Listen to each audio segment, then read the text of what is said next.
He hadn't meant to cry in public. Not again, not after everything. Yet there he was, standing in line for cheap coffee at the park concession stand, blinking hard to keep the tears from falling. It was supposed to be an ordinary Saturday, just him and his daughter, a few hours of peace, and a quiet bench under the big oak tree. But nothing in his life had been ordinary for a long time, not since Claire died. Not since he became both mother and father, hope and stability, strength and soft place to fall, roles he wasn't sure he was built for but had no choice except to play. He balanced the tray of 2 hot chocolates and a bag of pretzels in one hand as he scanned the park for his daughter. 6-year-old Leela was exactly where he'd left her, swinging, humming the little tune her mom used to sing while brushing her hair. The sound always hit him like a punch wrapped in velvet. It hurt, but God, it was beautiful. He took a breath, forced a smile onto his face, and headed toward her. That was when he noticed the girl, Finn, maybe 13 or 14, sitting alone on the edge of the sandbox with her eyes fixed on the ground. Her jeans were torn at the knee, but not the fashionable kind, and her hair looked like she'd cut it herself. Beside her was a single crutch, plastic, scratched, the kind hospitals give out without much ceremony. And she had only one leg. She didn't look around, didn't fidget, didn't lift her head. She looked like someone trying her hardest not to exist. He kept walking. He knew better than to interfere with someone else's hurt. But his daughter, she had a different kind of radar for sadness. She always had. He was a couple steps away when he heard her. "Daddy," Leela whispered, tugging on his coat. "She's crying." He turned. The girl's shoulders were trembling. She wiped her cheeks with quick, embarrassed motions. "Sweetheart, maybe she wants to be alone." "But no one should cry alone," she said simply. "Mommy didn't like that." His chest tightened. Claire had said that. Often. Sometimes he wondered if their daughter remembered those words or just absorbed them into her bones. He crouched. "We don't know her story, baby." "Then we should know it," she said, as if it were obvious. He exhaled softly. How did a 6-year-old manage to be braver than he could ever hope to be? "Okay," he whispered, "but gently. If she doesn't want to talk, we'll walk away."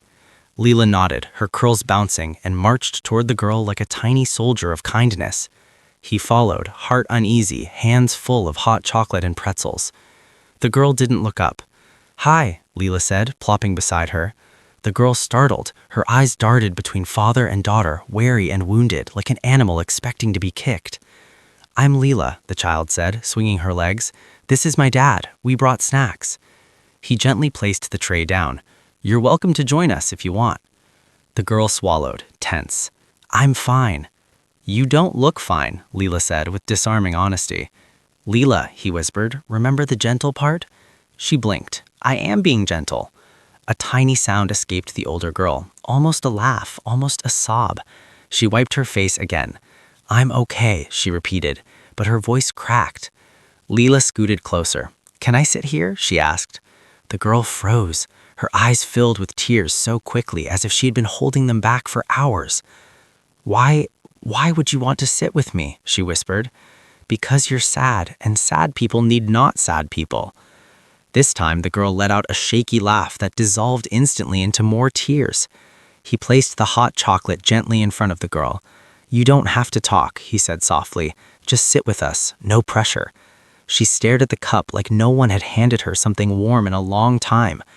"Thank you," she whispered, "but I don't want to bother you." "You're not bothering anyone," he said, and he meant it more than she knew. The girl hesitated. Then, very slowly, she lifted herself with her crutch and shifted onto the bench beside them. Her movements were practiced but strained, as if she'd learned long ago not to expect help. Leela immediately leaned her head against the girl's arm, unafraid, unconcerned. The girl stiffened at the contact, then seemed to melt by degrees. For the next few minutes, no one spoke. Wind moved through the branches overhead. A dog barked in the distance. The hum of life filled the park. Parents chatting, kids running, laughter rising like bubbles. Everything felt ordinary except for the girl beside them who seemed to be holding her breath just to stay in one piece. He didn't ask questions. He knew the Aka's silence too well. The girl was the one who finally broke it. "My name is Ava," she murmured. I didn't mean to cry. I'm sorry." "Never apologize for crying," he said, The words came out more forcefully than he intended. Claire had said that too. He softened his tone. Really, tears just mean something matters. Ava stared at him for a long moment. Then she whispered, I've had a really bad day. Leela nodded. I have those too. One time my doll's head came off. I cried for a whole minute. Ava almost smiled. It's a little worse than that. Like what? Leela asked.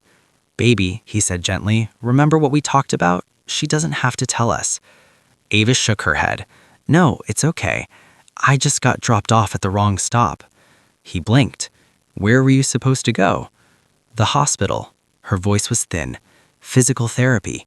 My foster mom said she couldn't take me today, but she had to take my foster sister to a birthday party, so she dropped me here. She said the bus would come eventually and I could figure it out. Her hands trembled. I've never been to this park. I didn't know the bus stop was. His stomach twisted. She left you alone? Ava nodded. I didn't want to bother anyone. I thought I could just wait, but people kept staring and some kids laughed because... She gestured to her missing leg, her face flushing. I don't like when people stare. Leela's little hand shot to Ava's. I don't think you're weird. Ava blinked hard. Thanks. He swallowed bitterness. No child should be abandoned, especially not one already carrying so much. Do you have a caseworker you can call? He asked gently. Ava shook her head. My phone got shut off last week. I think my foster mom forgot to pay the bill, or she didn't want to. Anger lit his veins. The world has so many ways to fail a kid. You're not alone now, he said. We'll figure it out. Ava stared at him. Why are you being nice to me? He frowned. Because you're a kid who needs someone. But you don't know me. You don't have to know someone to be kind, he said quietly. Claire's voice echoed inside him. She'd been a nurse. Kindness had been her compass.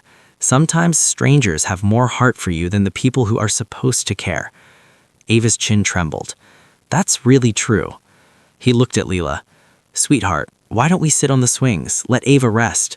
But Leela shook her head fiercely and leaned harder against Ava. I want to stay with her. Ava's lips parted. Tears pooled again. No one's ever said that to me, she whispered.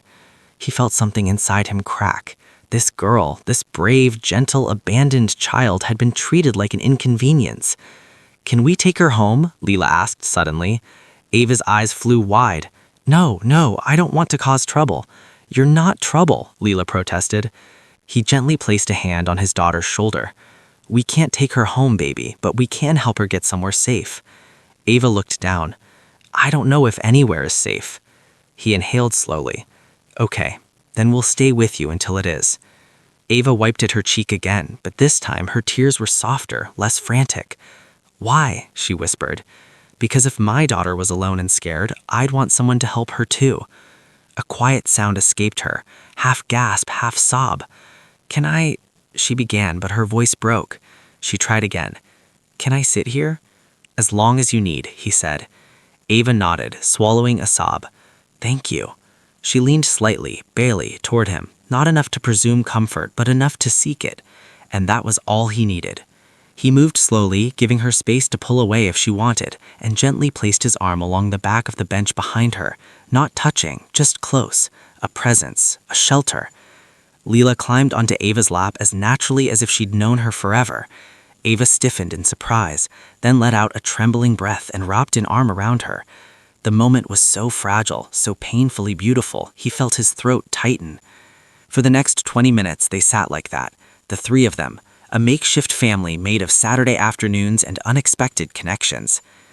Eventually, he called Child Services, using the number posted on a sign near the park. He explained the situation carefully, without blame, just facts and concern. They promised to send someone immediately. Ava listened quietly. She didn't cry again, but her eyes glistened with something he couldn't quite name. Fear, hope, disbelief. When the social worker arrived, a kind woman with warm eyes, Ava hesitated before standing. Thank you, she whispered, for staying with me. Anytime, he said. Leela hugged her fiercely. I'm your friend now, forever. Ava choked on a laugh. I'd like that. Before she turned to leave, she looked at him one last time. No one ever stayed before, she whispered. You did. Then she limped toward the social worker, her crutch tapping softly against the concrete. He watched until she disappeared into the car. Leela slipped her hand into his. "Daddy? Yeah, baby?" "We helped her." "Yes," he said, voice thick. "We did. And Mommy would be proud." He couldn't speak for a moment. His heart twisted, filled, broke, and healed all at once. "Yes," he whispered finally, tears blurring his vision. "Mommy would be very, very proud." They sat back down on the bench, his daughter leaning into him the same way Ava had, and for the first time in a long while, the world felt a little less heavy. Because sometimes humanity wasn't loud or heroic or grand. Sometimes it was just a scared girl asking, "Can I sit here?" And someone answering, "Of course, you're safe." Sometimes kindness was the whole story, and sometimes it was enough.